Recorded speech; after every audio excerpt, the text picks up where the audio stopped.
Alors, pour ce qui est juste, je réponds à la personne qui s'inquiète de savoir si on vous voit. Voilà. Ingrid a répondu. Voilà. Vous pourrez poser toutes vos questions dans le chat. Et donc, Ingrid sera en charge. Ingrid, je pense qu'il faut que tu fasses répondre à tous parce que là, je ne suis pas sûre que… tu vois ? Oui, effectivement, la réponse là ne nous concerne que pour nous, là. et que pour la personne qui a posé la question. D'accord. En effet, oui. Bon, bonjour aussi, donc. Bonjour à tous, on va démarrer ce webinaire. Déjà, merci à tous pour votre présence. Merci également aux membres de la rédaction qui sont parmi les panélistes ou parmi les spectateurs. Voilà, donc on est très heureux de pouvoir échanger avec nos lecteurs, avec nos auteurs, nos futurs auteurs, vous parler un peu de la revue, vous présenter un peu la revue, échanger avec vous. Donc, je suis Sophie Buisson-Kellier, je suis avec Michel Dubois, nous sommes tous les deux les directrices de la revue française de sociologie. Donc, moi, je suis directrice de recherche au CNRS et je travaille au Centre de sociologie des organisations. J'ai autour de moi aujourd'hui donc plusieurs collègues. Donc Michel Dubois, qui est donc le directeur, comme je l'ai dit, Christelle Germain, qui est la secrétaire de rédaction, et puis plusieurs membres de la rédaction qui sont ici donc sur mon écran, Laure Bonneau, Lilian Mathieu, Ingrid Tucci et Gilles Bastin. Donc ils auront l'occasion chacun à leur tour de se présenter plus en détail. Alors comment on va fonctionner ?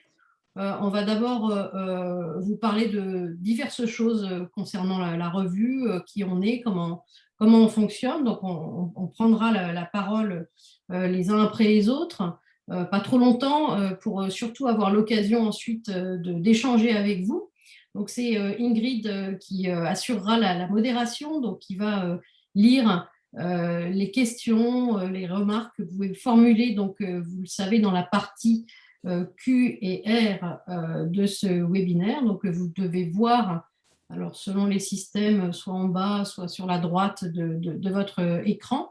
Donc, excuse-moi, Sophie, ça peut être Q et R ou passer simplement par le chat. Hein, c'est-à-dire que on peut aussi passer par le chat. Voilà, je pense que si c'est concentré dans QR, ça sera peut-être plus facile pour Ingrid plutôt que de jongler entre les deux, mais les deux restent possibles. Voilà, donc n'hésitez pas à poser vos questions, y compris des questions très concrètes, hein, très prosaïques sur le fonctionnement de la revue. C'est aussi l'occasion, notamment si vous vous posez la question de nous soumettre un article. N'hésitez pas à poser toutes sortes de questions. Pour démarrer, je vais dire 2 mots de présentation extrêmement rapide de la revue française de sociologie aujourd'hui, ce qu'elle est. Donc, j'en profite pour dire que nous venons de sortir, là on ne voit pas trop bien à mon écran, tac, mais vous le verrez mieux sur les sites consacrés dont peut-être Michel reparlera. On vient de sortir donc, le dernier numéro de la revue française de sociologie. J'en profite pour dire qu'il y a un article de Bénédicte Zimmermann sur les questions de confiance en entreprise, un article de Carol Sigman sur la compétition entre les universités russes, un article de Cyril Jaillet sur la mobilité sociale avec une approche par les microclasses, et un article d'Alizé Delpierre sur les usages du droit dans les relations de domesticité. Il y a aussi une petite dizaine de comptes rendus de lecture d'ouvrages dans ce numéro que je vous invite à consulter. Donc, nous publions 4 numéros par an qui peuvent être composés d'articles, ce qu'on appelle en varia, donc des numéros qui ne sont pas thématisés, et qui publient des articles qui nous sont parvenus.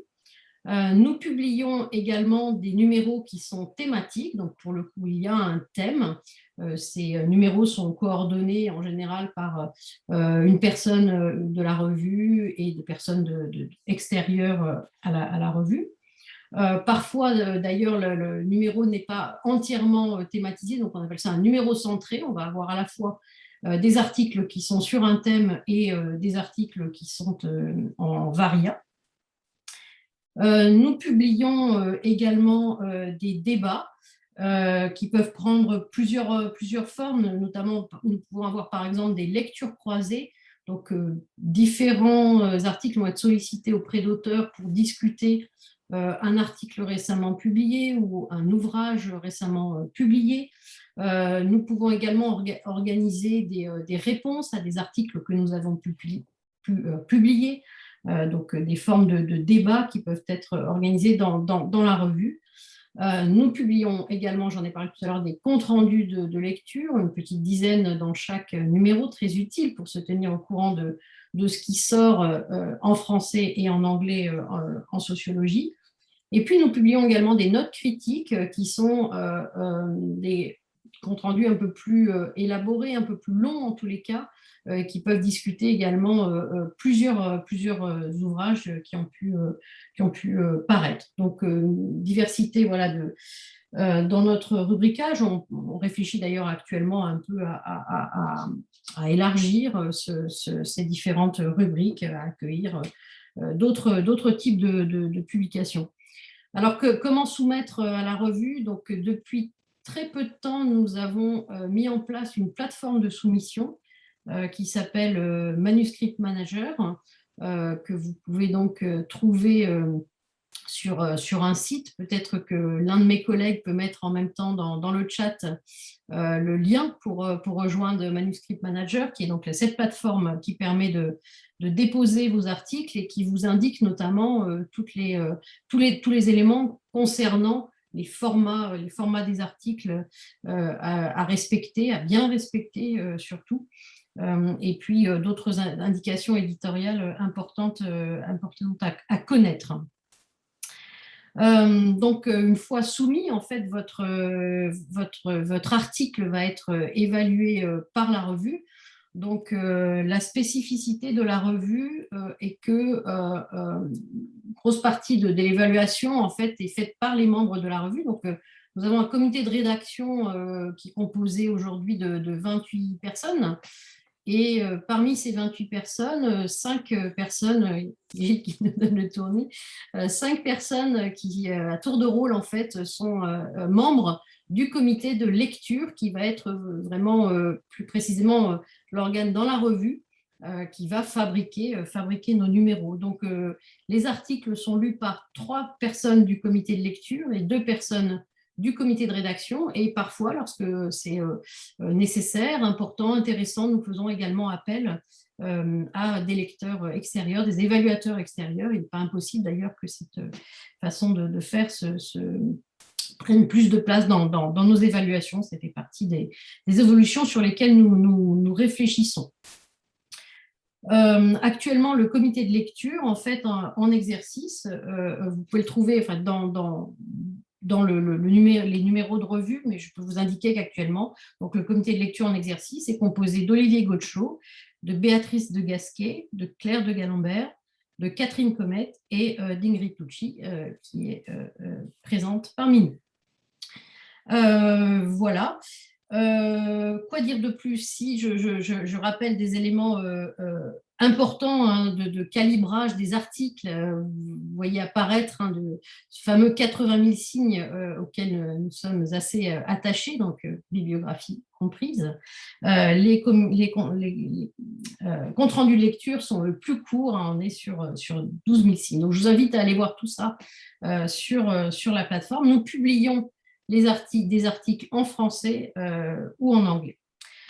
Voilà, donc je vais passer maintenant la parole à mes collègues qui vont donner plus d'éléments sur le fonctionnement de la revue, ce que nous attendons des articles, comment fonctionnent les numéros thématiques également. Et puis, je vais commencer d'abord par passer la parole à Michel et à Christelle pour des éléments à la fois d'historique et d'impact de la revue, et puis de quelques données aussi sur qui sont nos auteurs. Et je vous invite donc à poser vos questions pendant que nous parlons dans le QR ou dans le chat. Très bien, merci beaucoup Sophie. Je vais donc enchaîner et je passerai ensuite la parole à Christelle. Donc, je suis Michel Dubois, directeur de recherche CNRS, directeur du groupe d'études des méthodes de l'analyse sociologique de la Sorbonne, le GEMAS, et co-directeur donc, avec Sophie de la revue française de sociologie maintenant depuis 1 an et demi. Nous sommes quasiment à mi-mandat, Sophie. Voilà. Les choses vont vite. Et donc, effectivement, c'est un plaisir de pouvoir ouvrir ce webinaire et discuter et échanger avec vous sur dans ce format. Donc, ce webinaire est un petit peu une initiative ponctuelle dans une réflexion plus générale sur la politique de communication de la revue. Et Sophie, tu n'as pas évoqué Twitter, mais Twitter est également un outil qu'on va mobiliser de façon assez intensive, de façon à rendre public et rendre accessible un certain nombre d'informations sur notre fonctionnement interne et sur les différents événements ou les différents moments d'actualité de la revue. Alors, je voudrais dire juste quelques mots un petit peu sur l'histoire de la revue, un petit peu l'esprit qui anime la revue française de sociologie, également donner quelques indications sur le type d'article qui attire l'attention ces derniers moments. Donc, la revue, comme vous le savez peut-être, a été maintenant fêté ses 60 ans. Donc, c'est une revue qui a été créée en 1960. Son premier numéro date de février 1960 et Gilles, je ne sais pas si tu le sais, mais dans le Monde, on trouve, dans les archives du Monde, on trouve l'article qui recense la création de la revue française de sociologie au lendemain d'un colloque qui a été consacré à Durkheim, et le papier qui ouvre le premier numéro de la revue française de sociologie est un papier de Georges Davy consacré à Durkheim et qui est un produit de cette conférence consacrée à Durkheim. Et en 1960, la revue française de sociologie, bien sûr, est créée dans un environnement institutionnel et organisationnel de sociologie qui est assez différent de celui qu'on connaît aujourd'hui, donc en pleine restructuration. Et la revue était portée par le Centre d'études sociologiques, portée par le CNRS à travers le CES. Et la revue est bien sûr à son fondateur avec Jean Stötzel, qui était par ailleurs professeur de sociologie à la Sorbonne. Et donc ça, c'est un petit peu le contexte historique de la création de la revue. Et donc, on voit bien qu'il y a cette idée d'avoir, à travers la revue, un outil d'expression, de diffusion de la production de la connaissance sociologique, couplé à un centre d'études sociologiques. Et progressivement, on peut dire que la revue s'est progressivement détachée finalement de l'idée d'appartenir à un centre spécifique, mais a plutôt cultivé l'idée d'une forme d'indépendance par rapport à toute forme d'école ou toute forme de laboratoire. Alors, la revue française est aujourd'hui sans doute une institution assez centrale dans le paysage des revues de sociologie francophones. Alors, vous savez, comme nous, que ce paysage tente à s'enrichir régulièrement. Il y a énormément de revues maintenant de sociologie, et c'est important effectivement que la revue française continue à être active, présente, centrale dans ce paysage général, et se renouvelle, se réforme régulièrement de façon à tenir compte des évolutions les plus récentes. D'une façon générale, donc, il y a cette dimension institutionnelle pour la revue française, mais c'est aussi une revue, si vous lisez les différents numéros de la revue, qui va refléter de façon assez fidèle, finalement, les formes de professionnalisation de la pratique sociologique des années 60 jusqu'à aujourd'hui. C'est-à-dire qu'on peut lire à travers ces différents articles, sans doute, la manière dont a évolué la façon de faire la sociologie sur ces différentes périodes. Et ça, je pense que c'est une lecture, sans doute, qui est assez intéressante. Du point de vue de la philosophie donc, générale, j'insiste bien sur ce point. C'est un point, j'invite tous les participants à ce webinaire de regarder la liste des membres du comité de rédaction. C'est vraiment un comité de rédaction complètement pluraliste.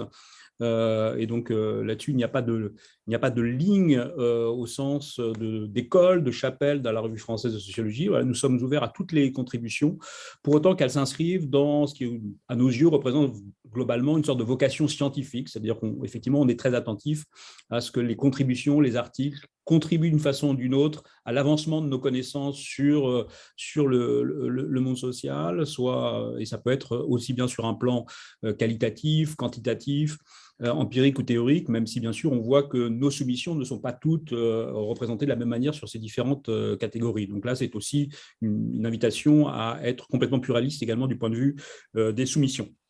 Donc, sur Très rapidement, en termes de diffusion, donc je souligne que la diffusion de la revue se fait principalement en France, en tout cas via Cairn. Donc vous avez sur Cairn donc la parution, vous pouvez accéder à l'ensemble des numéros des articles directement sur Cairn. Cairn possède également un volet international, donc Cairn International, sur lequel vous pouvez accéder à la traduction en anglais des articles qui ont été publiés en français, puisque le CNRS a soutenu jusqu'en 2020 une politique systématique de traduction des articles publiés par la Revue française de sociologie. Et bien sûr, par ailleurs, d'un point de vue plus historique, si vous voulez revenir sur les premiers numéros de la Revue française dans les années 60, vous pouvez aller regarder sur Percé. Et les articles sont par ailleurs également accessibles sur JSTOR. Donc là, ce sont des... Voilà, donc, du point de vue des accès, c'est assez large et vous pouvez utiliser différents types de bouquets, bien sûr, pour accéder à ces articles. Alors, quelques éléments rapides de diffusion avant que je laisse la parole à Christelle. Donc, en termes de diffusion, pour vous donner un ordre d'indication, j'ai regardé ce matin sur le tableau de bord de Cairn. Et sur une année, on publie à peu près, en tout cas, si je prends l'année 2020-2021, de septembre à septembre, on a 25 articles qui ont été publiés et rendus accessibles sur la plateforme, qui correspondent à peu près à 95 000 consultations. Donc, on a ce volume global actuellement de 95 000 consultations qui n'est pas négligeable, mais qui peut encore progresser. Donc, nous travaillons bien sûr à faire progresser ce niveau de consultation. Et parmi les articles récents les plus consultés, je signale en termes de thématiques, donc on a l'article qui a été consacré à la question de la méfiance vis-à-vis des vaccins, et on peut comprendre pourquoi cet article a obtenu énormément d'attention pendant cette période récente, puisqu'on sait qu'une partie du débat public a été centrée sur ces questions de la politique vaccinale. Ensuite, on a un article qui a été consacré à la question des normes et des pratiques éco-citoyennes. Donc ça, c'est quelque chose qui est également assez central dans le débat public. On a également deux articles qui ont été centrés sur les questions de sexualité, de genre, avec des LGBT, des non-binaires et des cases d'un côté, et changer de sexe et de sexualité d'autre côté. Donc deux articles qui ont été portés sur ces questions genre, sexualité. Et enfin, un dernier article également très récent qui a obtenu beaucoup d'attention sur les inégalités d'accès à l'enseignement supérieur. Donc voilà, ce sont les thématiques qui retiennent énormément d'attention du point de vue de ces consultations. Et on a donc, nous-mêmes, on regarde de temps en temps quand même, malgré tout, effectivement, l'attention qui est portée sur ces différents thèmes. Christelle, je te laisse la parole. Mais par contre, il faut que tu te rapproches de l'ordinateur. Je te laisse la chaise. Bonjour, alors je vais commencer peut-être par le plus simple, qui est la rubrique livres et les comptes rendus d'ouvrages, donc où les auteurs peuvent tout à fait nous suggérer de faire une recension d'un ouvrage en écrivant tout simplement aux responsables, Pascal Ragouet et Patrick Peretti-Patel, ou en m'écrivant et je leur transfère la demande sans problème, sachant que nous publions environ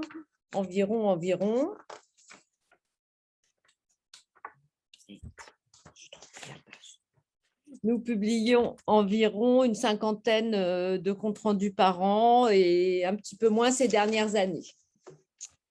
Alors, s'agissant de la soumission, vous avez bien compris que nous fonctionnons maintenant par la plateforme, ce qui ne change rien après au fonctionnement et au délai d'attente avant d'avoir un retour de la part de la revue.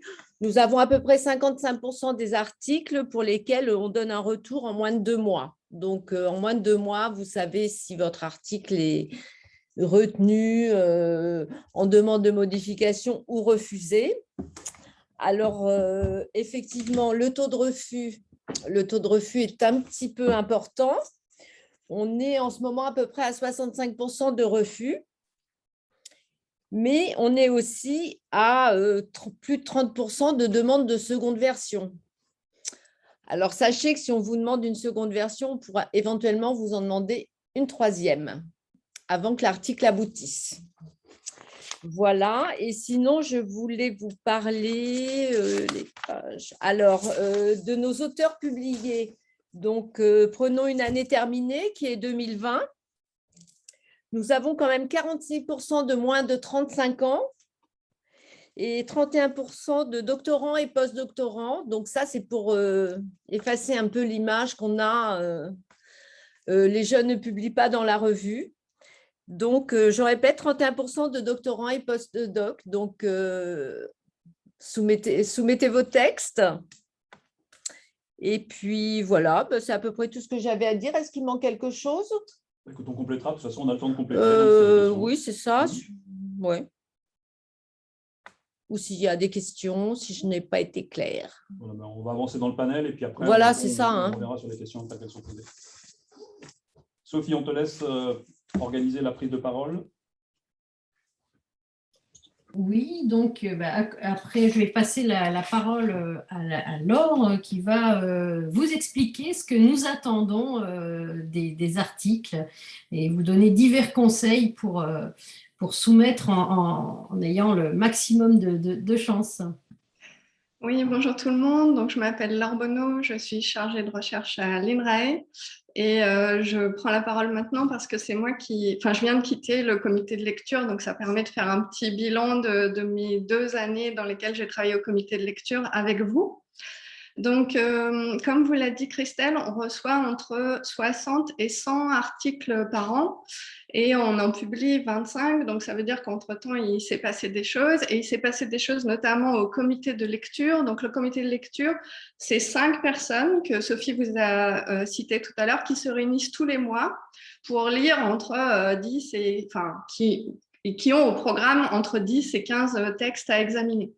Donc, à ce moment-là, quand votre texte arrive au comité de lecture, il a été lu par 2 personnes extérieures, donc soit des gens du comité de rédaction, soit des gens extérieurs. Et il a aussi été lu par 3 personnes du comité de lecture. Et ces 3 personnes du comité de lecture vont le discuter, parfois une quinzaine de minutes, parfois une demi-heure, plus souvent une demi-heure en général, mais parfois jusqu'à 3/4 d'heure ou 1 heure. Donc, il y a vraiment une discussion collégiale qui aura lieu sur votre article et c'est à ce moment-là qu'on prendra les décisions. Il y a 4 décisions possibles à la RFS. Il y a le rejet, il y a l'acceptation et puis il y a 2 décisions intermédiaires. Il y en a une qui s'appelle « Autre texte » et je voudrais y revenir un petit peu parce que parfois elle est mal comprise. Autre texte, ça veut dire que le comité a trouvé que votre texte, il y avait des choses intéressantes dedans, soit sur le plan de l'enquête empirique, soit sur le plan de la théorisation, mais qu'on ne vous suit pas du tout. Mais alors pas du tout, on n'a pas compris le fil argumentaire de votre article. Et donc, on vous demande un travail qui est une reprise de structure, en fait. Donc, une reprise vraiment très importante de votre article, mais ça ne veut pas dire qu'on n'a pas d'intérêt. Donc, souvent, les auteurs qui reçoivent autre texte, ils contactent des membres du comité de lecture, ce qui est tout à fait légitime, notamment la personne qui a signé le courrier. Mais sachez que autre texte, ça ne condamne absolument pas votre texte au final. Et puis, le plus souvent, on vous demande une nouvelle version, donc une 2e version, une 3e version, etc. Et là, c'est là où on a des choses on a des remarques qu'on peut un petit peu standardiser, j'ai envie de dire, et c'est ce que je vais faire maintenant. Donc, le premier point qui me semble important, c'est de dire que la Revue française de sociologie est une revue de sociologie généraliste. Et ça veut dire que votre texte va être lu par des spécialistes de votre domaine, ou de spécialistes de votre méthodologie, mais il va aussi être lu par des collègues qui sont des sociologues généralistes. Donc, ce n'est pas là que vous publiez le texte hyper pointu de votre sous-champ avec plein de sous-entendus et des choses extrêmement pointues pour lesquelles vous considérez que ça ne vaut plus le coup de faire le travail de rendre accessible à un lectorat généraliste. Il faut vraiment qu'il y ait cet effort de se dire « je contribue à quelque chose de général pour la discipline ». Donc ça, c'est un point important parce que ça nous amène à dire à certains collègues que leur texte, ça ne correspond pas trop à cette orientation-là. Donc, ça veut dire aussi qu'on attend de vous une certaine montée en généralité par rapport à votre propre enquête. Et ça, c'est un point important, sachant que ça veut dire 2 choses. Ça veut dire tout d'abord qu'il y a un questionnement. C'est-à-dire on trouve un questionnement en introduction, on trouve des données empiriques tout au long du texte et à la fin, dans la conclusion, on a un retour sur ces questionnements et on a en quelque sorte des résultats. Donc, ça veut dire que ça, on le trouve systématiquement et ce n'est pas toujours le cas. Souvent, on a par exemple un type d'approche en introduction et elle n'est pas suivie tout au long. Donc là, ça fait partie des choses pour lesquelles on vous renvoie et on vous dit on veut une nouvelle version. Et puis, il y a aussi des textes où il y a plusieurs fils argumentaires. Et ça, c'est assez souvent des remarques qu'on fait. Il y a plusieurs articles dans votre article. Donc, on va vous demander de corriger ça. Et je dirais que ces 2 remarques-là, c'est les 2 remarques qui correspondent à peu près à 60 ou 70% des retours qu'on fait aux auteurs. Donc, ce n'est pas des remarques exceptionnellement compliquées ou exceptionnellement difficiles. Après, sur le point, il y a plusieurs articles dans votre article. Un bon indicateur, c'est quand vous commencez à dépasser les 80 000, parce qu'il n'y a pas de barrière à l'entrée chez nous, donc vous pouvez déposer des textes de plus de 80 000. Mais si vous déposez un texte de 120 000 et que la première partie, elle finit à 70 000, ça, c'est un indice que très probablement, il y a plusieurs articles dans votre article, et ça existe. Deuxième point, donc sur cette question il faut absolument qu'il y ait une question et qu'on la suive tout au bout, tout au long du texte. Donc, la revue est une revue généraliste, je le répète, donc ça veut dire que ce n'est pas la revue d'une école. Malgré tout, on attend de vous qu'il y ait un état de l'art, une présentation de la littérature sur votre sujet. C'est d'autant plus important pour des lecteurs qui sont potentiellement éloignés, de dire, voilà, ou dans mon sous-champ, sur ma thématique, voilà où on en est en termes de recherche, et moi, voilà comment je vais essayer de faire, soit d'avancer sur un nouveau terrain, soit de faire avancer la théorisation. Donc, l'état de l'art, c'est un point qui est important et qui est souvent un petit peu léger, sachant que de plus en plus, on attend que votre état de l'art il soit non seulement consacré à des travaux français, mais aussi à des travaux internationaux. Donc, un point important des articles à considérer. Sachant que très souvent, vous allez voir quand vous allez avoir les retours, on va vous demander une nouvelle version, on va vous proposer, les évaluateurs vont vous proposer d'autres corpus de théorisation possibles. On va vous dire, par exemple, c'est bien votre truc sur la normalisation, là, votre texte, je prends un exemple exprès, mais non, c'est bien votre article sur les essais thérapeutiques du cancer, mais finalement, est-ce que l'approche que vous devriez privilégier, ça ne devrait pas être celle des marchés bifaces? Donc là, c'est à vous de faire l'examen de votre article, de dire est-ce que ce corpus théorique qu'on me propose est intéressant ou pas pour l'intégrer, mais vous n'avez pas d'obligation. Vous avez d'autant moins d'obligations que vous allez avoir 2 retours d'évaluateurs extérieurs qui auront chacun pensé à des trucs qui correspondent à leur lecture, etc. Et que probablement, ça ne sera pas la même chose. Donc, ce qu'on vous demande là, c'est juste d'en choisir un qui vous plaît plus, de choisir celui d'un des 2 évaluateurs, et puis de vous justifier par rapport à ça dans la réponse que vous ferez au comité lorsque le texte revient. Troisième point sur lequel je voudrais insister, qui est un point sur lequel aussi on insiste beaucoup dans les retours aux auteurs, la question de la méthodologie, sachant que là, on a suivant que vous faites des travaux plutôt quantitatifs ou qualitatifs, on ne fait pas tout à fait les mêmes remarques. Quand on a des approches quantitatives, très souvent, on a des articles qui sont « j'ai un corpus » ou « j'ai une enquête, je fais un peu de traitement des données et je présente des résultats ». Et là, ce qu'on vous dit, c'est plus présenter vraiment les corpus et leurs limites, et puis aussi questionner ce corpus ou cette enquête par rapport à des questions générales de la sociologie. Pas juste, j'ai un corpus, je fais un traitement. Donc ça, la contextualisation, la mise en relation avec des éléments plus généraux de la sociologie, c'est très important dans les retours qu'on fait sur les enquêtes quantitatives. Et sur les enquêtes qualitatives, là, les retours qu'on fait, c'est très souvent que les précisions ne sont pas suffisantes. C'est-à-dire très souvent, il n'y a pas le nombre d'entretiens, il n'y a pas avec qui vous avez fait des entretiens. Quand c'est de l'analyse documentaire, il n'y a pas les méthodes qui ont été utilisées pour ces analyses de corpus. Par exemple, vous avez des articles qui disent « j'ai analysé 200 dossiers ou 300 dossiers, etc. » On se doute bien que 300 dossiers, ça ne veut pas dire que vous les avez juste lus. Mais du coup, on se demande, mais alors, est-ce qu'il y a eu une aide avec un logiciel quelconque? Est-ce que ça a été thématisé? Quand c'est coécrit, comment c'est partagé le travail entre les auteurs, etc. Donc, vraiment des éléments intéressants. La méthode qui permet juste de faire des vérifications de est-ce que la méthode est adaptée au questionnement. Voilà. Et puis le dernier conseil que je voudrais donner, c'est que vous allez recevoir un courrier qui comporte 3 parties. Donc vous avez une partie qui est une lettre générale qui sera signée par quelqu'un du comité de lecture ou qui sera signée le comité de lecture, mais je ne vous le souhaite pas parce que ça veut dire que votre papier est refusé.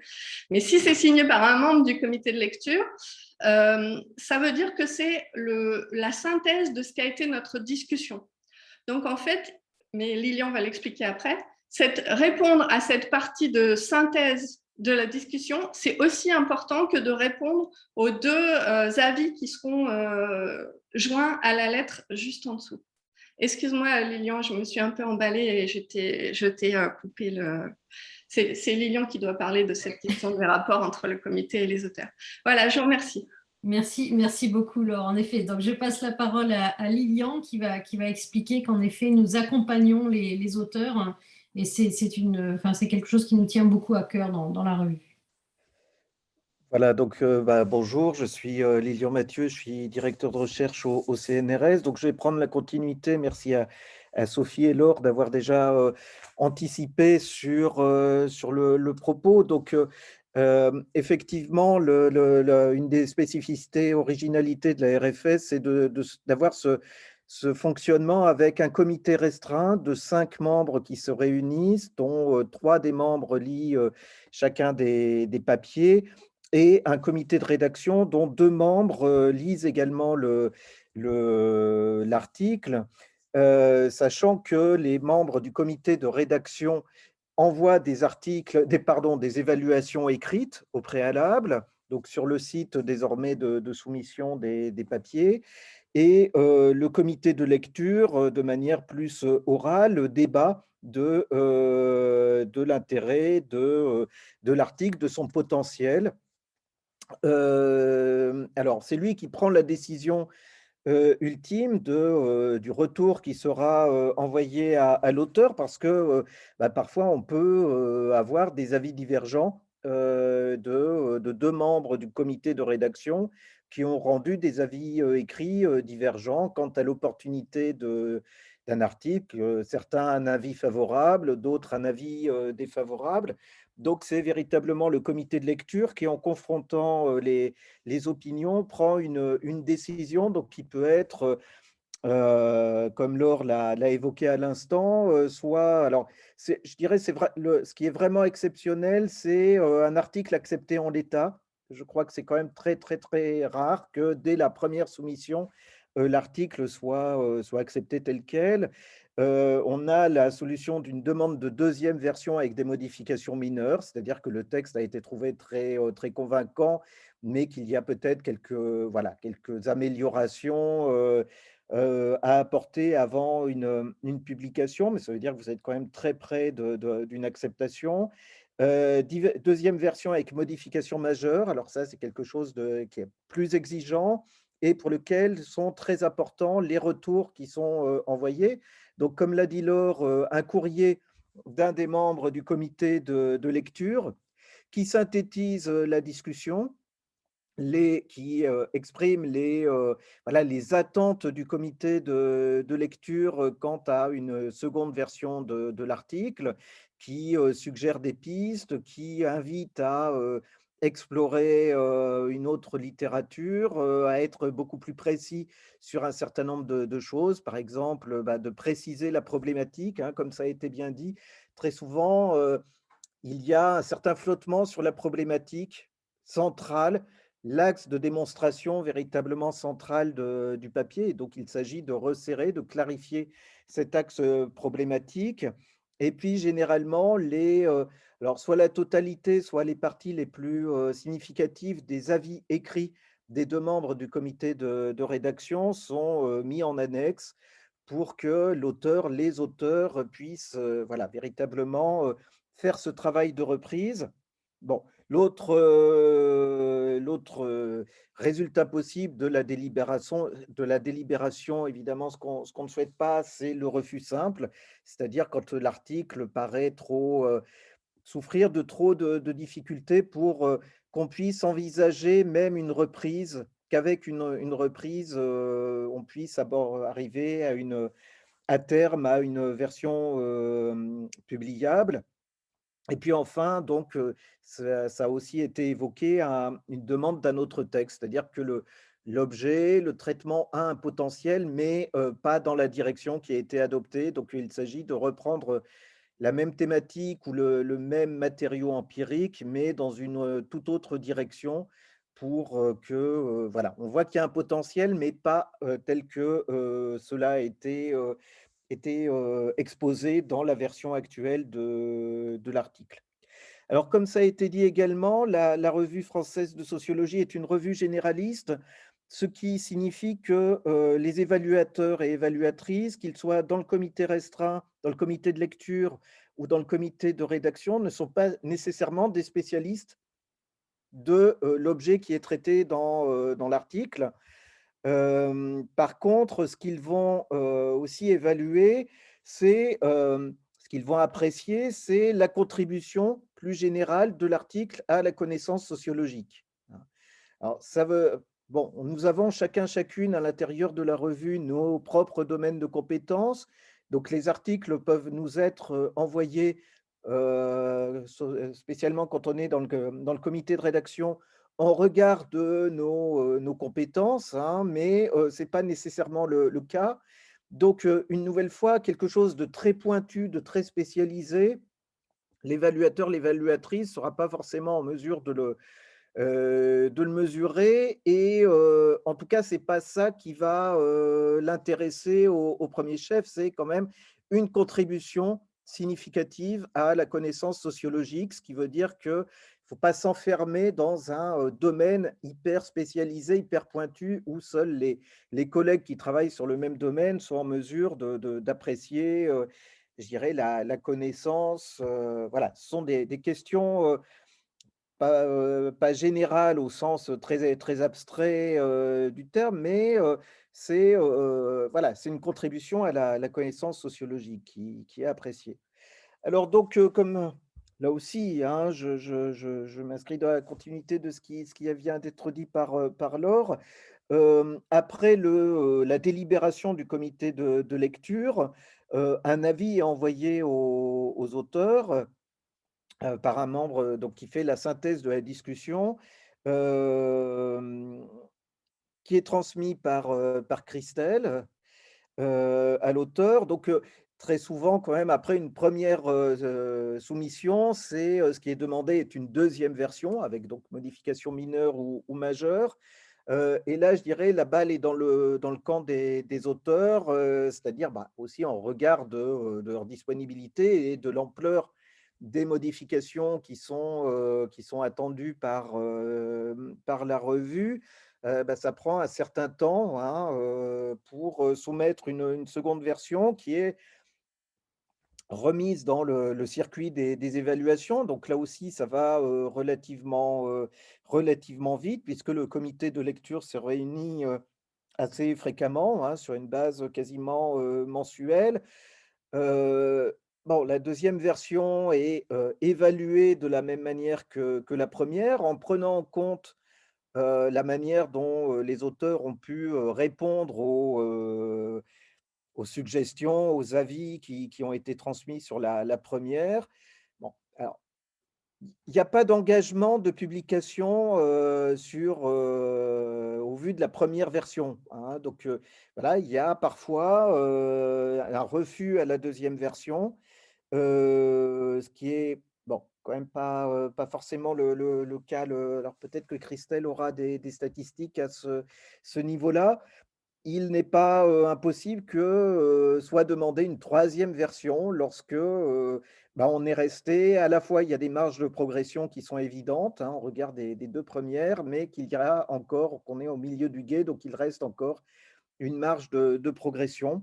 Donc voilà, cela dépend évidemment de la disponibilité, de l'ampleur du travail de révision qui est demandé. Mais évidemment, c'est un processus qui peut prendre un petit peu de temps avant une publication. Alors après, il y a évidemment, lorsque l'article est accepté pour publication, il peut y avoir des révisions de mise en forme, je dirais essentiellement, correction des épreuves, voilà, le processus ordinaire d'une publication académique.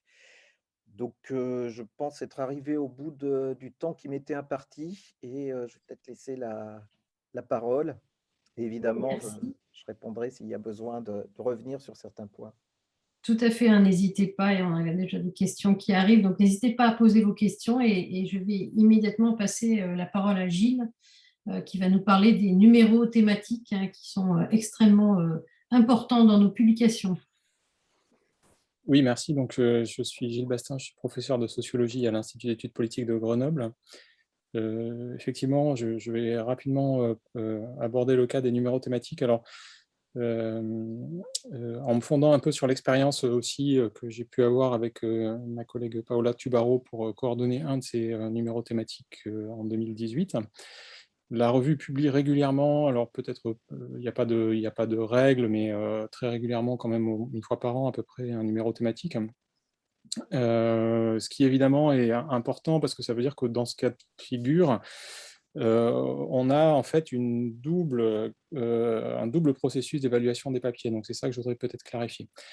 La première question, c'est celle de la proposition des numéros, des numéros thématiques pour la revue.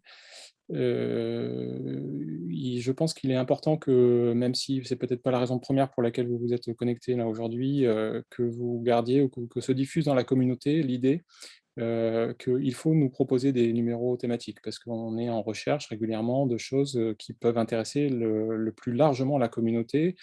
Et ça, c'est un point sur lequel, évidemment, il faut nous solliciter.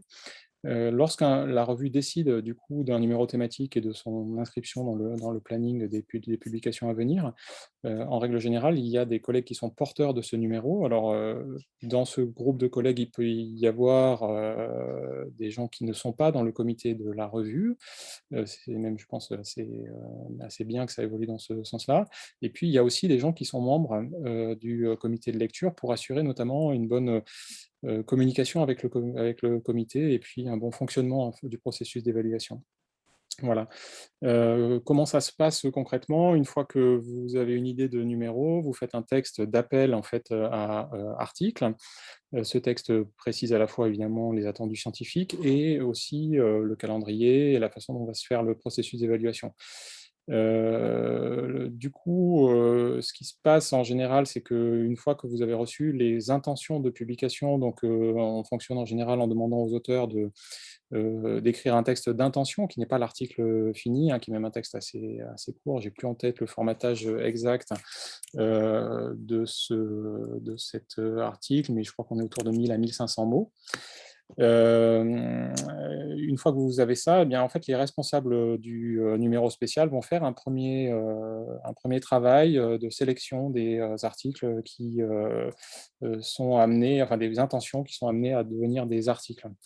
Dans le cas du numéro qu'on avait coordonné avec Paola sur le Big Data, la deuxième phase qu'on avait organisée, c'est une fois cette sélection faite, c'est un travail avec les auteurs en fait pour dans le cadre d'un séminaire qu'on avait organisé, faire progresser aussi leurs articles. Voilà. Je ne sais pas si c'est le cas pour tous les numéros, mais c'est vrai qu'en général, quand on lance un numéro spécial, c'est parce qu'on identifie qu'il y a une communauté aussi derrière de gens qui sont intéressés potentiellement, et donc ça peut faire un nombre assez important. Je crois que nous, on était à une quarantaine, 42, 43 papiers, enfin intentions. On a sélectionné ensuite une quinzaine, je pense que c'était 13 exactement le nombre de ces intentions. Et puis on a essayé de les accompagner au maximum donc jusqu'à la parution.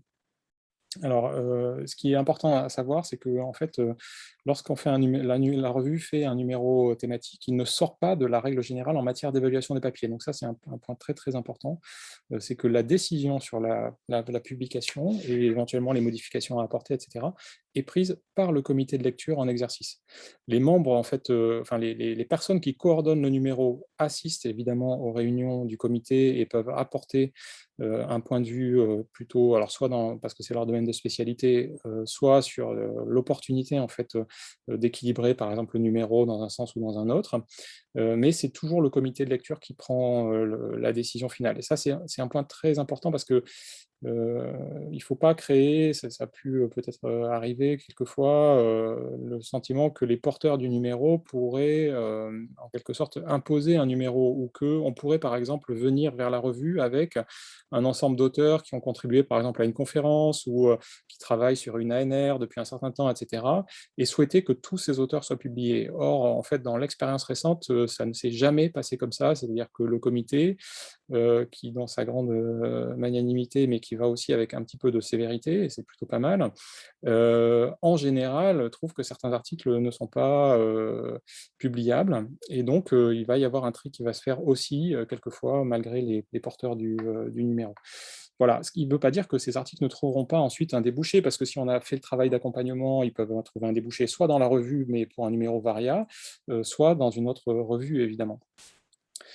Peut-être dernier point, et puis je répondrai s'il y a des questions, mais je ne suis pas non plus le spécialiste des numéros spéciaux de la revue, donc j'ai un souvenir qui date un petit peu. Le dernier point, c'est que quand on fait un numéro spécial, il y a quelque chose qui est plutôt pas mal, je pense à la fois pour les auteurs, les coordonnateurs et la revue, c'est qu'on peut essayer de le mettre un peu en avant, parce qu'il répond à un questionnement public, disons, au moment où il est publié. Comme on a les porteurs du numéro qui sont là aussi pour un peu pousser les auteurs, je pense qu'on peut avoir des cycles de parution qui sont aussi relativement rapides. Il me semble que nous, ça va durer à peu près 1 an, disons, de l'appel jusqu'au numéro sorti. Il faut penser dans ces cas-là à essayer d'imaginer, quand on porte un numéro, une table ronde, par exemple, qui pourrait accompagner la sortie du numéro, éventuellement un article ou 2 dans la presse, enfin des choses qui donnent un petit peu de relief, disons, aux articles qui ensuite sont publiés, qu'il est plus difficile de faire, même si on devrait aussi y arriver à chaque fois. Pour un numéro Varia, là, évidemment, la thématisation fait qu'on va intéresser plus spontanément par exemple des journalistes ou des gens qui participeraient à la table ronde. Donc, sur le numéro Big Data, on avait fait ça, et c'est très intéressant d'avoir des gens de BACNIL, par exemple, qui donnent un avis aussi sur les sujets, au-delà de la valorisation du travail des collègues. Voilà, je m'arrête peut-être là. S'il y a des questions plus précises, je répondrai volontiers. Merci beaucoup, Gilles. Merci à tous. Donc voilà, je vais passer la main à Ingrid pour la modération et les questions. Ok, merci Sophie. Donc voilà, donc moi je vais me charger de transmettre vos questions en fait aux participants, aux personnes qui viennent de parler, aux intervenants. Du coup, tu peux te présenter aussi, Ingrid. Ah oui, donc je suis Ingrid Pucci, je suis sociologue, chercheur CNRS au laboratoire d'économie et de sociologie du travail à Aix-en-Provence. Et j'ai rejoint la revue il y a à peu près un peu plus d'1 an, et je suis donc au comité de lecture que vient de quitter Laure il n'y a pas longtemps. Voilà, et donc les premières questions qui viennent dans les questions et réponses concernent essentiellement en fait la révision des articles, les 2e versions, les 3e versions. Est-ce qu'il y a une limite de temps notamment pour rendre les différentes versions? Bon, ça, je pense que je peux répondre. Il n'y a pas de limite de temps. C'est justement ça qui est bien quand même à la revue, c'est qu'on peut prendre le temps vraiment de retravailler son texte. On n'est pas pressé par le temps. Alors après, évidemment, il ne faut pas trop laisser traîner, puisque c'est toujours mieux. Et puis, c'est encore frais aussi dans la tête du comité de lecture quand vous resoumettez votre texte.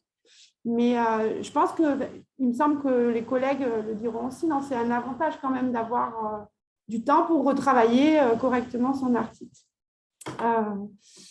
Ensuite, est-ce que l'article peut être refusé finalement, et quel pourcentage de 2e version sont refusés? Francesca Cirna qui pose cette question. Alors là, ça peut arriver, mais peut-être que Christelle pourra nous dire le pourcentage de 2e version. Sophie avait des informations précises, je crois, sur le sujet. Oui, puisqu'on a regardé ça de très très récemment, donc du coup, on peut vous répondre. En fait, effectivement, Christelle a donné le taux de refus qui est assez élevé, mais la bonne nouvelle, inversement, c'est que quand c'est une V2 qui vous est demandée, vous avez de très bonnes chances de finir d'être publié, puisque moins d'un quart des papiers qui passent en V2 seront refusés.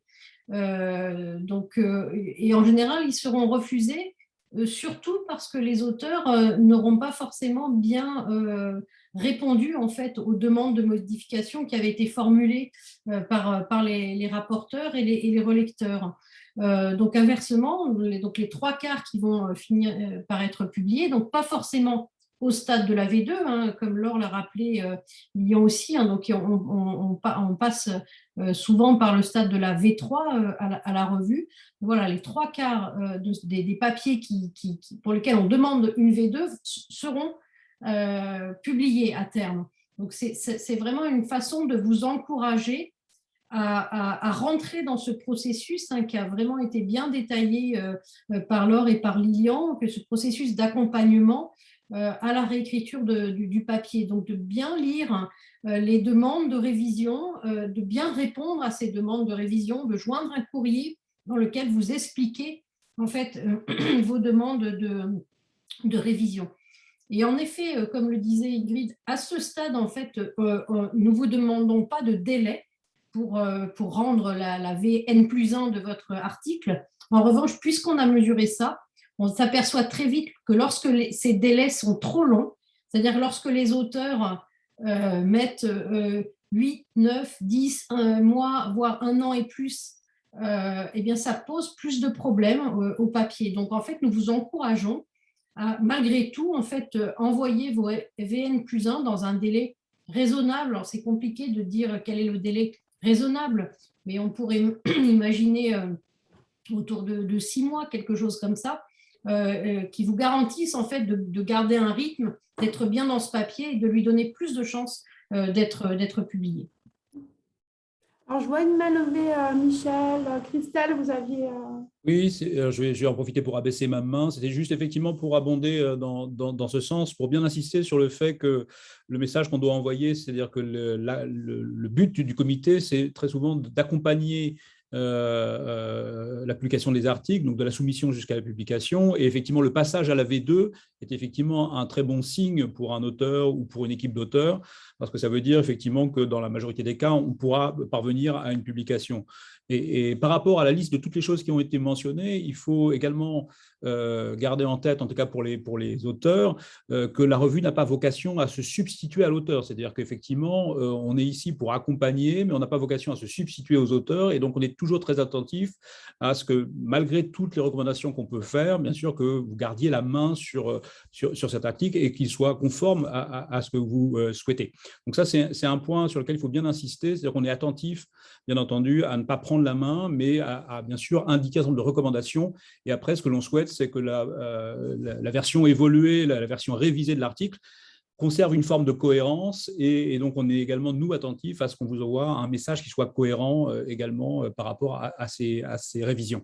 Le deuxième point sur lequel je voudrais insister, donc nos collègues l'ont bien souligné, on est une revue généraliste et donc il faut donc garder en tête que les soumissions doivent pouvoir dialoguer avec la discipline dans son ensemble, doit pouvoir être lue par des lecteurs non spécialistes, ce qui ne veut pas dire, à mon sens, qu'on écarte nécessairement des contributions qui sont pointues, qui sont spécialisées, qui viennent de niches particulières, mais il faut que ces contributions puissent organiser le dialogue avec la discipline dans son ensemble. Donc, il faut que ce pont existe de façon à ce qu'on puisse effectivement tenir les deux bouts, à la fois quelque chose qui soit pointu, précis, ce qui est le cas dans beaucoup de papiers qu'on publie, mais que quelque part la contribution nous montre bien en quoi ces objets particuliers, précis et spécialisés peuvent contribuer d'une façon générale à la discipline. Donc, c'est ces deux points sur lesquels je souhaitais insister.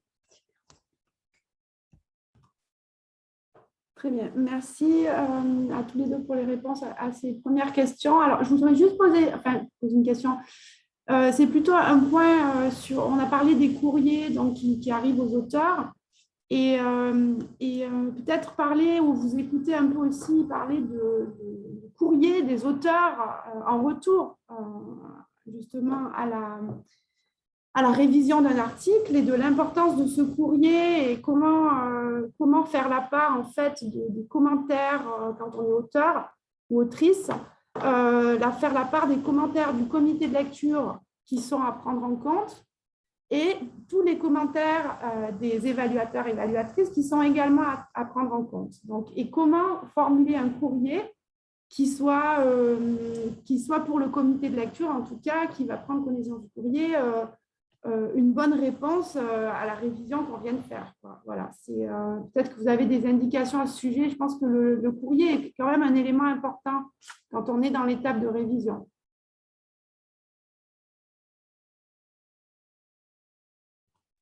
Qui veut se lancer sur… Laure, est-ce que tu veux ouvrir le bal sur cette question, puisque tu as l'expérience du comité de lecture encore toute fraîche? Oui. En même temps, ce que je vais dire, Ingrid pourrait le dire aussi.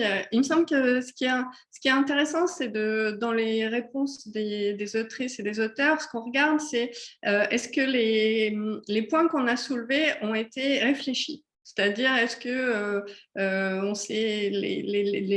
les collègues se sont arrêtés sur les objections qu'on a faites ou sur les suggestions qu'on a faites, même si c'est pour les écarter, c'est-à-dire dire dans l'avis du reviewer 2, il y a telle idée et finalement je préfère maintenir mon argumentation parce que c'est une réponse qui est tout à fait correcte pour le comité de lecture.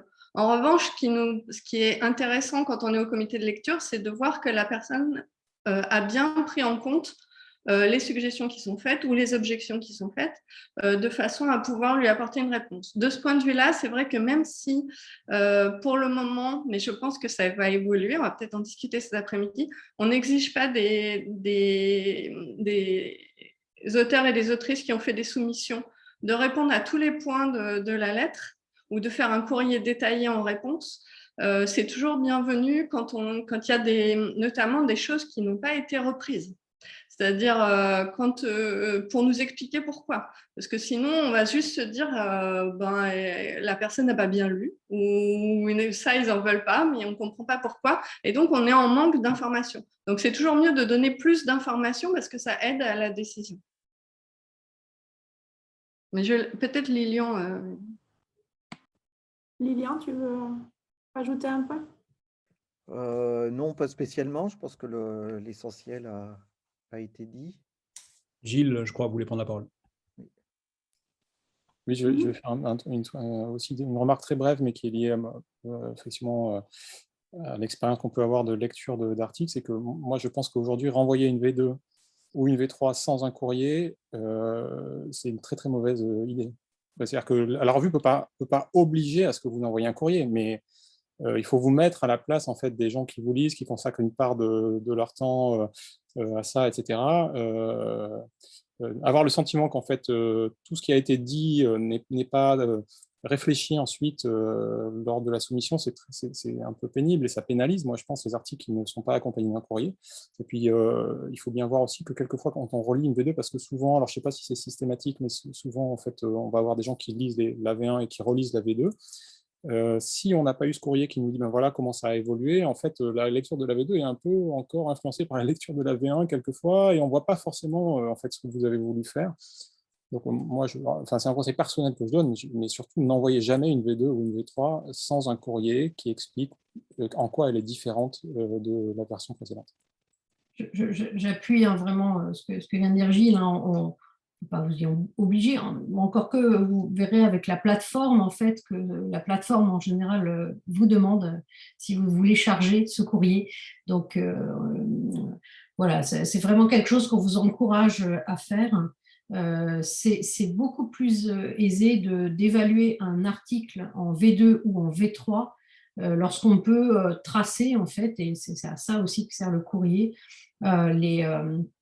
les demandes de révision qui avaient été faites et le type de réponses qui ont été apportées. Parce que ça a été souligné par les collègues, on n'écrit pas les articles à votre place, donc vous avez aussi le droit d'objecter à nos objections, en quelque sorte. Vous avez aussi le droit d'expliquer pourquoi vous faites ces choix, pourquoi vous ne répondez pas éventuellement à une demande précise, mais c'est par cet échange, explicité dans le courrier, que nous sommes en mesure en fait d'évaluer la manière dont votre V2 répond à notre demande. Donc c'est vraiment, le courrier est vraiment un outil tout à fait indispensable à ce suivi. Merci. Donc, du coup, il y a des questions un petit peu sur la gestion des numéros, le laps de temps moyen entre la soumission de la première version et la publication. Voilà, combien on prend de temps. Du coup, est-ce que, en gros, en interne, comment on fixe la publication des numéros? C'est-à-dire, est-ce qu'il y a un délai il n'y a pas le délai de rendu, mais du coup, dans quelle mesure on arrive à remplir les numéros? comment on fait pour organiser tout ça? Peut-être c'est Christelle qui peut nous donner quelques éléments sur ça, de réponse. Oui, bien, en fait, nous partons d'un calendrier qui est imposé par l'éditeur et l'imprimeur, avec des dates butoirs de dépôt des fichiers et du BAT. Donc, les dates sont imposées. Donc ça, c'est une réponse effectivement technique qui consiste à dire que le calendrier, c'est un calendrier qui est porté par l'éditeur, donc les presses de Sciences Po, et par l'imprimeur. Et donc le bon à tirer, c'est le BAT, effectivement, pour voilà. Et par ailleurs, effectivement, donc on est sur ce régime de 4 numéros par an. Et donc c'est bien sûr un régime relativement intensif maintenant pour une revue. Et donc bien sûr, notre challenge du point de vue de la revue, c'est à la fois de respecter ce calendrier pour des raisons évidentes, c'est-à-dire à la fois du point de vue du lectorat, du point de vue de l'éditeur, c'est important d'être extrêmement régulier du point de vue de la publication, et en même temps, bien sûr, de faire ce travail d'accompagnement dont on a parlé, c'est-à-dire il faut prendre le temps. On veut également prendre le temps de bien dialoguer avec nos auteurs, de bien contribuer à la consolidation des articles lorsque c'est nécessaire. Et lorsque ce n'est pas nécessaire, dans ce cas-là, ça peut être publié très rapidement, puisqu'on voit que les articles qui sont soumis peuvent être publiés parfois très rapidement lorsqu'ils ont très peu de choses en fait, à reprendre. Et par ailleurs, c'est vrai que je pense que c'est important que la revue accepte de jouer un temps relativement long, c'est-à-dire de ne pas réagir trop rapidement. Je souligne par exemple que nous n'avons pas encore passé à ce stade d'appel de numéro spécial sur le Covid, là où beaucoup d'autres revues l'ont fait. C'est parce que c'est vrai que d'une certaine façon, on souhaite que cette temporalité soit relativement longue et qu'on prenne un petit peu de recul par rapport à ces sujets. Donc cette question de la temporalité, c'est vrai qu'on l'intègre et c'est un élément de réflexion à part entière pour nos débats en interne dans le comité de rédaction. Sophie, je vois que tu as levé ta petite main jaune.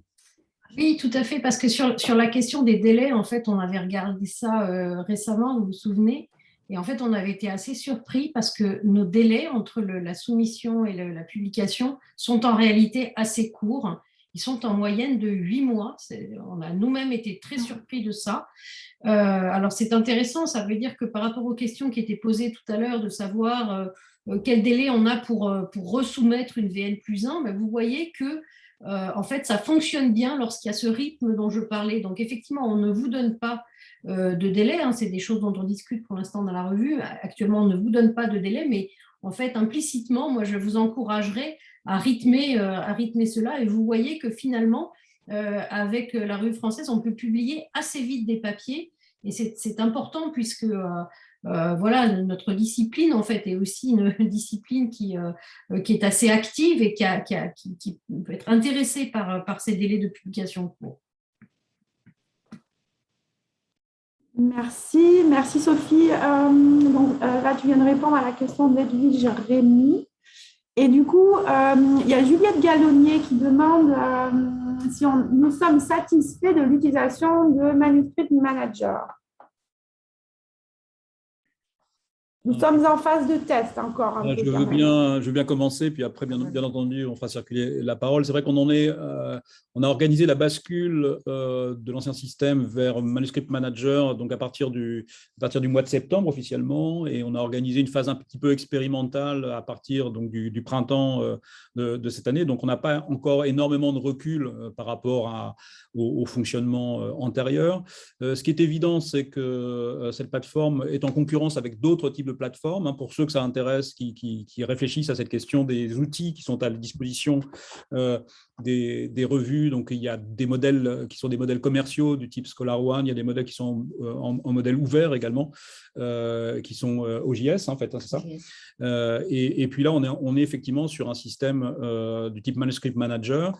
Donc, tout ce qu'on peut dire à ce stade, c'est que l'outil est extrêmement malléable, plastique, c'est-à-dire qu'on peut le reconfigurer. Et c'est vrai qu'un temps important de notre travail, enfin du moins un moment important pour notre travail, a été précisément de réfléchir à la reconfiguration de l'outil par rapport à ce qu'on appelle le workflow, c'est-à-dire en gros le processus interne de la revue. Et donc, il y a ce travail d'adaptation qui a été porté et qu'on est en train d'ajuster. Et l'objectif à terme, c'est bien sûr de gagner du temps, c'est gagner également potentiellement en efficacité par rapport au traitement des soumissions, des formes d'évaluation et en termes de communication interne dans le comité. Donc, on aura sans doute besoin d'avoir un peu plus de recul pour donner une réponse définitive. Tout ce qu'on peut dire à ce stade, c'est que l'outil paraît fonctionnel, malléable, et qu'on a d'ores et déjà identifié des points d'amélioration, mais ce n'est pas du tout surprenant. Voilà, donc ça, c'est un premier retour. Peut-être que si vous d'autres retours d'expérience, peut-être parmi nos collègues. Bon, je crois que j'ai fait le tour. OK. Puisque nous sommes un peu sur Manuscript Manager, on sait que certainement beaucoup d'entre nous ont déjà été reviewers dans des revues et sont allés donc, sur des sites, des plateformes pour être reviewers et rentrer leur évaluation d'articles. Et on en parlait tout à l'heure, en fait, c'est interne au comité de rédaction, donc l'évaluation a lieu par des membres du comité de rédaction, mais toutefois, il y a parfois une sollicitation de reviewers externes. Dans des cas particuliers où vraiment les membres du comité de rédaction n'ont pas cette compétence spécifique, il est arrivé, en tout cas depuis que je suis là, que les articles soient envoyés à des personnes externes au comité de rédaction. Qu'il fallait aussi, je voulais juste souligner ce point. Francesca Sirma demande un peu à ce sujet aussi, lorsque les lecteurs sont plus compétents que l'auteur sur un aspect soulevé dans l'article, est-ce qu'on reçoit des conseils et des références? Est-ce qu'on peut contacter directement le lecteur pour mieux comprendre sa remarque? Ça, c'est quelque chose… alors, mes collègues peut-être pourront en répondre mieux que moi. Ils ont encore plus d'expérience que moi. Donc, mais il y a une phase quand même d'échange avec les membres du comité de lecture, en tout cas la personne qui a rédigé le courrier, où là, il peut y avoir des échanges sur des précisions, des problèmes de compréhension, et tout se fait par mail ou par téléphone. Voilà, c'est tout à fait possible. Il me semble que Laure, tu as eu aussi déjà cette expérience-là, non, d'avoir contact direct avec des auteurs sur des points précis. Oui, ça arrive, oui. Ça arrive. Ouais. Donc ça, c'est tout à fait possible d'échanger. Après, c'est peut-être pas tout de suite à la première version, enfin à la première révision. En général, c'est plus tard, il me semble, que ça se passe. Oui, la plupart du temps, les avis sont quand même assez détaillés. Donc, il y a déjà beaucoup de matière dans les avis.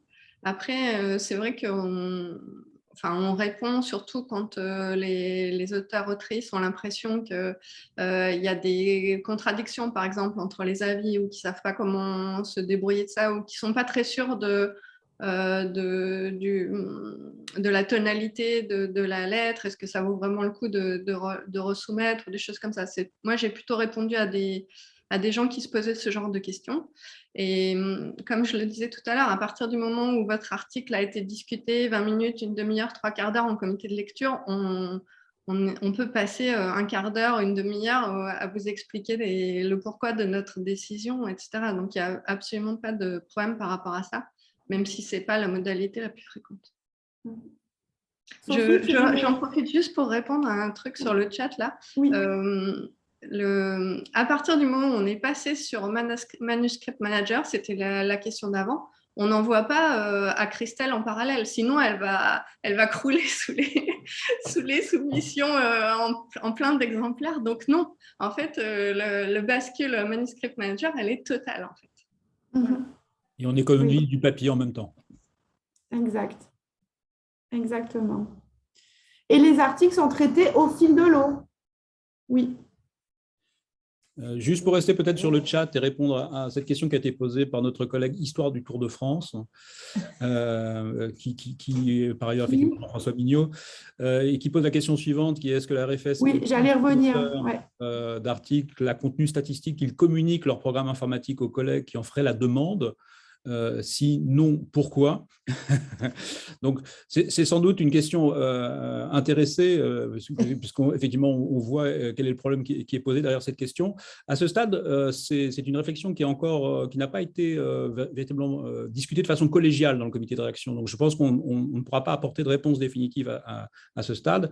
Tout ce qu'on peut dire, effectivement, c'est que de plus en plus, effectivement, va se poser la question de l'accessibilité l'accessibilité des données, c'est-à-dire qu'il faut effectivement que derrière un article qui est publié, à un moment donné, qu'on puisse, nous, en tant qu'évaluateurs, bien sûr, accéder s'il y a une demande spécifique aux données, mais il faut également, on est dans un contexte maintenant où de plus en plus d'évaluations se font post-publication, c'est-à-dire une fois que les articles sont publiés, et on voit bien que des lecteurs se saisissent des articles pour proposer des relectures critiques. Et donc, il n'est pas totalement illégitime que ces auteurs qui font une lecture post-publication puissent, bien sûr, remonter, si nécessaire, aux données, et donc se pose la question effectivement du type de données. Est-ce que c'est simplement les données collectées d'enquête, les données quantitatives, les données qualitatives? Est-ce que ces données ont été produites par les auteurs ou est-ce que c'est de l'analyse secondaire? En réalité, il y a de multiples cas qui sont extrêmement différents les uns des autres et qui appellent des décisions, à mon sens, assez différentes. Et la question qui est pointée par Jean-François Mignot, qui est celle du programme informatique, c'est-à-dire effectivement la question du traitement, des algorithmes qui sont utilisés par les auteurs ou les contributeurs, c'est effectivement un point très spécifique sur lequel nous n'avons pas à ce stade tranché. Donc je pense que c'est effectivement une question intéressante, importante. Je pense que peu de revues en réalité se sont posées cette question, et pour avoir eu l'occasion de discuter récemment avec des personnes intéressées précisément sur ces questions au niveau institutionnel, je pense que même les institutions de recherche comme l'INED, comme le CNRS n'ont pas encore tout à fait tranché sur cette question, mais en tout cas, je pense que c'est une vraie question. Et désolé de botter en touche un petit peu. Gilles? Oui, je voulais apporter juste un avis sur cette dernière question et après sur la précédente. Moi, je pense que ce n'est pas forcément une très bonne idée que les revues gèrent le stockage du code et des données des articles, ne serait-ce que parce que c'est des choses qui évoluent et la revue ne sera pas en mesure après, par exemple, de faire une correction que vous auriez envie de faire ou des choses comme ça. Même si, bon, on pourrait imaginer que ça donne une idée de le figer, mais à mon avis, c'est beaucoup plus pertinent que les auteurs mettent ça sur un dépôt de données, il y en a plein maintenant, et ensuite fassent un lien vers ces dépôts de données. Enfin, bon, bref, c'est un avis personnel. Par rapport à la question de Francesca Cierna, là, moi j'avais lu un peu différemment, c'est-à-dire c'était par rapport à la question de savoir si on peut avoir un retour d'un des lecteurs en fait anonymes de la. Enfin, je ne sais pas si c'était ça, mais le cas de figure, par exemple, où un spécialiste d'une méthode statistique qui n'est pas au comité de lecture, mais a fait et le lecteur 1, 2 ou 3, par exemple. Et moi, je trouve que c'est une question intéressante quand même, parce que, bon, évidemment, la revue est très, très attachée à son fonctionnement avec des reviewers anonymes, et c'est tout à fait fondamental. Ce qui veut dire que, par exemple, aussi, on s'interdit toutes et tous de parler en fait, à des collègues, même quand on les connaît ou quand on sait qu'il y a un papier un peu dans le processus, etc. Je pense que c'est très important de maintenir cet anonymat. En revanche, il me semble que si vous recevez une lettre de la revue et que le commentaire qui est fait par le lecteur 1 ou 2 ou 3 n'est pas clair, c'est important que vous le disiez aussi peut-être aux membres du comité de lecture qui vous ont envoyé ça, et eux se chargeront peut-être de faire clarifier auprès du lecteur anonyme une référence ou une allusion à quelque chose. Et voilà, bon, vous ne pourrez jamais le contacter, malheureusement, ça c'est une règle fondamentale, je pense, sur laquelle on ne transigera pas, mais le comité de lecture peut faire peut-être le go-between s'il y a vraiment un problème de ce côté. Merci Gilles. Sophie, tu voulais... Oui, merci Ingrid. C'est l'intervention de Gilles qui me rappelle que finalement, nous avons oublié d'indiquer des éléments très importants en fait, de fonctionnement qui sont liés à la question effectivement de la lecture en double aveugle, sur laquelle je vais revenir, et de la gestion des conflits d'intérêts. Lecture en double aveugle, en fait, pour les articles qui arrivent donc en V1 à la revue, en fait, l'évaluation se fait en double aveugle, c'est-à-dire que les évaluateurs ne connaissent pas les auteurs, et comme l'a rappelé Gilles, en effet, les auteurs ne connaissent pas leurs évaluateurs. Et c'est extrêmement important. Alors, naturellement, cette logique du double aveugle ne peut pas être maintenue une fois que le processus de révision est enclenché. Forcément, le nom de l'auteur est nécessairement dévoilé. Il n'y a pas d'autre solution que de procéder ainsi, mais en tous les cas, en première lecture, ce principe du double aveugle est respecté. Et l'autre principe, c'est en effet la gestion des conflits d'intérêts, c'est-à-dire que pour les articles qui arrivent à la revue, et pour lesquels les lecteurs les évaluateurs vont être identifiés et on va leur confier le soin de rédiger une évaluation, eh bien, cette distribution, elle se fait en tenant compte de questions très évidentes de conflits d'intérêts, c'est-à-dire les liens d'interconnaissance, notamment d'appartenance aux mêmes laboratoires, pas aux mêmes institutions, parce que les institutions sont tellement grosses que ce serait compliqué, mais même laboratoires, de questions d'encadrement, de doctorants, de questions de copublication. Donc, nous sommes extrêmement vigilants à ces aspects de conflit d'intérêts. Et merci, Gilles, de m'avoir donné l'occasion de rappeler ça. C'est assez central dans notre fonctionnement, comme dans le fonctionnement de beaucoup de revues.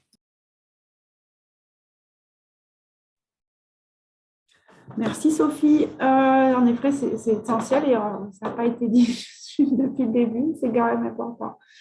Et quand je disais tout à l'heure qu'il y a des échanges, c'est avec le membre, la personne du comité de lecture, en fait, qui a écrit le courrier, quoi. Voilà. Donc, du coup, est-ce que nous avons d'autres questions dans le chat et là, j'ai perdu la fiche questions-réponses. Donc, je crois qu'elle est là. Je crois qu'on a répondu à toutes les questions. N'hésitez pas à encore poser quelques questions. Nous avons encore 10 minutes.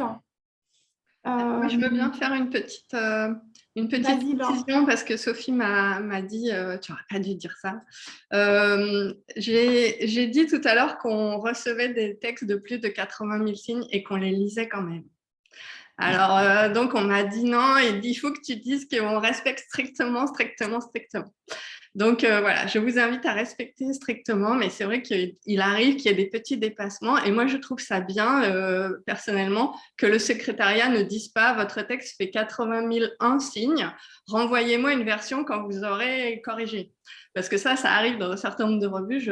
Comme autrice, je trouve ça pénible, donc je trouve bien que la revue ne le fasse pas. Après, ce n'est pas une autorisation à déborder dans tous les sens. Voilà, je pense que c'est plus correct comme ça. Oui, non, mais le message, c'est clairement celui-là, c'est-à-dire que, en fait, 80 000 signes, si vous regardez ce qui est publié dans la revue, c'est déjà une barre très haute, c'est-à-dire qu'à la Revue française de sociologie, on a la possibilité de publier de longs articles.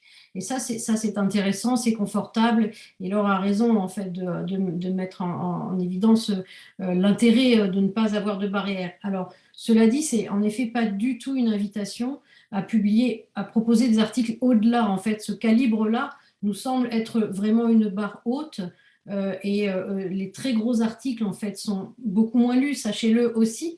Et puis, parfois, les très gros articles, en fait, sont des articles qui n'ont pas réglé un certain nombre de problèmes sur lesquels Laure est revenue tout à l'heure. Donc peut-être que le message à retenir, c'est qu'en effet, pour le moment, mais avec la plateforme, on va aussi réfléchir, voir si on ne peut pas faire un calibrage à la réception des articles.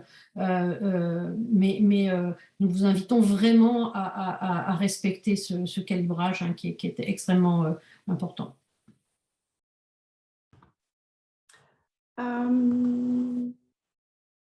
Je crois qu'il n'y a pas de questions. Il n'y a plus de questions. Michel voulait ajouter quelque chose? Ah, Michel, pardon. Je vais juste abonder dans ce sens, effectivement.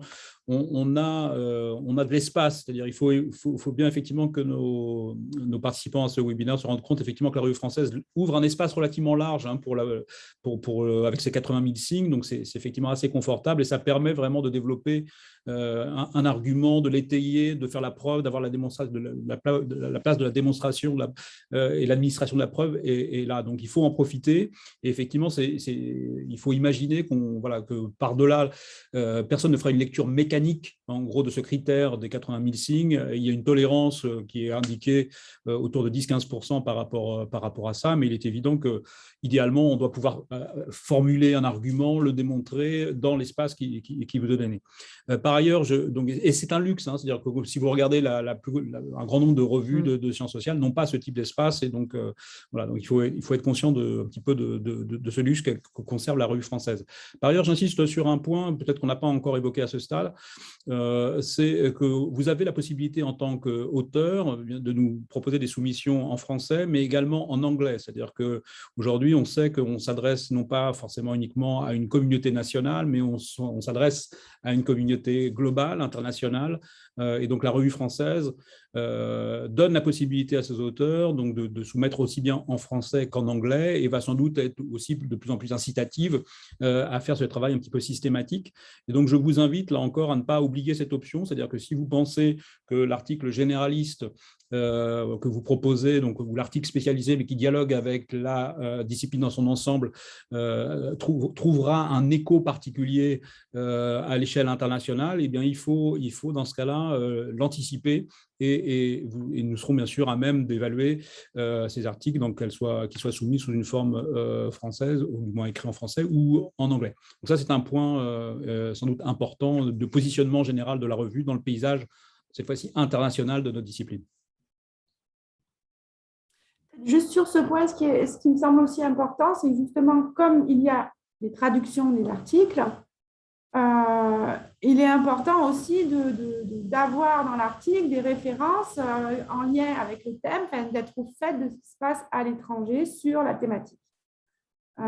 Puisque sinon, ça pourrait paraître, voilà, si l'article est lu par des personnes qui sont non francophones et qu'il y a un ouvrage essentiel sur le sujet qui n'est pas cité, qui n'est pas discuté dans l'article, ça peut être un problème aussi pour l'auteur et puis ce n'est pas une bonne image de la revue non plus. Voilà. Donc, l'intérêt des auteurs, c'est quand même aussi d'aller voir un peu ce qui se passe aussi au niveau international sur leur sujet. Une question ici de… Oui, juste pardon. pour terminer là-dessus, ce que tu dis rejoint nos discussions préalables. Je pense que c'est Laure qui avait pointé ce point, c'est-à-dire qu'effectivement, on attend dans beaucoup d'articles une discussion de l'état de l'art, et cet état de l'art ne doit pas être un état de l'art franco-français, c'est-à-dire que les objets n'ont pas de délimitation en termes de frontières nationales, donc il faut être capable de se déplacer sur un niveau de discussion international.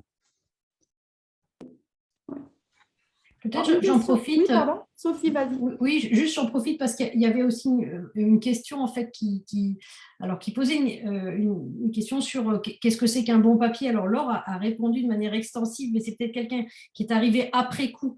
Donc peut-être pour rappeler, effectivement, un bon papier doit avoir une question de recherche, doit avoir un état de l'art, effectivement, qui n'est pas franco-français, comme on vient de le dire, doit avoir exposé un dispositif empirique de recherche, des méthodes, des données, doit faire apparaître des résultats et des contributions. Voilà. Alors, dit comme ça paraît très simple. On sait tous combien il est difficile, malgré tout, d'écrire un article. Mais un bon nombre, en fait, de ces articles que nous refusons en V1 n'ont pas cela. Et c'est aussi simple que ça, c'est-à-dire qu'au fond, comme d'autres revues, nous recevons beaucoup d'articles qui n'ont pas de questions, qui n'ont pas de dispositif empirique. Alors, tous les papiers ne sont pas à dispositif empirique. Il peut y avoir des papiers de type agenda de recherche, mais pour un papier de recherche fondé sur un dispositif empirique, il doit être présenté, les méthodes doivent être présentées, les résultats doivent être présentés, discutés, les contributions mises en avant, voilà. Et parfois, les papiers, tout simplement, n'ont pas cela. Et c'est ça qui nous amène, en fait, à les refuser en V1. Ce n'est pas un niveau d'exigence complètement irréaliste de la revue. J'insiste là-dessus parce que c'est aussi une façon de vous encourager à soumettre. Les jeunes générations de chercheurs sont tout à fait bien formés aujourd'hui pour construire des papiers comme cela. Donc, il n'y a aucune raison que vous vous interdisiez de les soumettre à la revue. Notre taux de sélection, en fait, traduit aussi le fait que nous recevons beaucoup de papiers qui n'ont pas ça. J'insiste vraiment là-dessus. Et peut-être juste dans ce prolongement, un bon papier n'est pas forcément un papier réalisé, écrit à partir de données quantitatives. Voilà. Ça, c'est quelque chose aussi d'important à dire, puisqu'on reçoit souvent des commentaires de collègues qui pensent que la RFS, il faut avoir un papier avec des statistiques. Bon, eh bien non, puisque si on regarde, j'ai regardé un peu ce matin 2018-2019, en fait, il y a un peu moins de la moitié des articles qui sont sur une base quantitative avec une enquête quanti. Voilà, donc je crois que il faut arrêter cette image de la revue. Ce qui est important, c'est le dispositif empirique, qui soit bien exposé, transparent, et puis une analyse robuste, que ce soit du matériau quali ou quanti. Voilà, c'est bien que ce soit toi qui le dises. En plus. Il reste 2 minutes, donc peut-être une dernière. Oui, 2 minutes. Ah oui, alors une petite question de Pierre Péné. Pour rendre le processus de publication plus prévisible pour les auteurs, pourriez-vous préciser sur le site de la revue que tous les papiers reçus avant une date X recevront un retour d'ici à la date Y? Bon. Il me semble que Christelle disait au début que finalement, en l'espace de 2 mois, il y a 50% des articles qui ont une réponse, qui est quand même relativement rapide. Donc, on travaille de manière assez rapide. Mais Christelle, peut-être tu peux ajouter quelque chose là-dessus. Non, non, non. Alors, c'est vrai qu'on laisse un délai après les comités de lecture. Je fais circuler un projet de compte-rendu. Et on laisse un petit délai d'abord aux membres du comité de lecture, ensuite en diffusant à toute la rédaction, on laisse un petit délai de 8-10 jours pour que tout le monde en prenne connaissance et qu'on constate qu'on est tous bien d'accord sur les décisions. Mais une fois ça passé, les courriers sont envoyés aux auteurs. Donc oui, les délais sont très très courts, je pense. Je pense que c'est peut-être quelqu'un qui n'était pas là au début et qui n'a pas eu l'information que le comité de lecture se réunit tous les mois. Oui. Et qu'on étudie les articles au fil de l'eau, en fait. Voilà. Bon, après, on ne peut pas avoir un comité de lecture trop rempli parce que bon, sinon, on aurait trop de textes à lire. Mais quand même, c'est… Oui. Christelle, tu voulais rajouter quelque chose? Non, non, non. Non. Ah, je croyais que tu voulais. C'est juste l'agitation ordinaire. D'accord. Oui, le comité de lecture traite 12 papiers en moyenne par mois. Donc, on a un rythme qui est très soutenu en matière d'évaluation. Et du coup, je répète que nous avons pu constater qu'entre la soumission et la publication, on avait en moyenne 8 mois. Donc, on a un traitement qui est relativement rapide, en fait. Donc, il est 14h. Sophie, Michel, vous voulez peut-être clore le Oui, je crois webinaire? qu'on va effectivement peut-être boucler ce webinaire. C'est bien de rester dans les temps de façon à ce que les gens qui ont bloqué ce créneau voient qu'on respecte nos engagements en termes de timing. Donc, juste pour rappeler effectivement que ce webinaire est une première pour la revue française et qu'on souhaite poursuivre donc un effort de communication de la revue qui va se manifester de différentes manières et également bien montrer ce qu'a souligné l'ensemble des panélistes, ce qu'a souligné Sophie également. Donc, la revue, bien sûr, est ouverte, elle est pluraliste, elle publie autant des papiers quali que quanti, elle est attentive également à des équilibres internes et au processus d'évaluation. Et donc, il faut casser un certain nombre d'inhibitions auprès des auteurs, des jeunes auteurs. On voit que les jeunes auteurs n'hésitent pas à nous soumettre des papiers parce qu'ils considèrent à raison que ce sont des papiers qui peuvent faire la différence dans leur trajectoire professionnelle et également dans la contribution un petit peu aux connaissances dans le milieu de la discipline sociologique. Et il faut donc que nous, on accompagne et peut-être qu'on rende davantage transparent un certain nombre de process internes, ce qu'on essaye de commencer à faire avec vous. Et bien sûr, on va essayer de poursuivre dans cette direction dans les années à venir. Et voilà, merci beaucoup à tous les participants. Sophie, je te laisse également. Merci. Non, mais moi, je vais vous remercier toutes et toutes pour cette participation et ces échanges, en espérant avoir des occasions assez rapidement de les poursuivre. Très bien, merci beaucoup et à bientôt. Merci.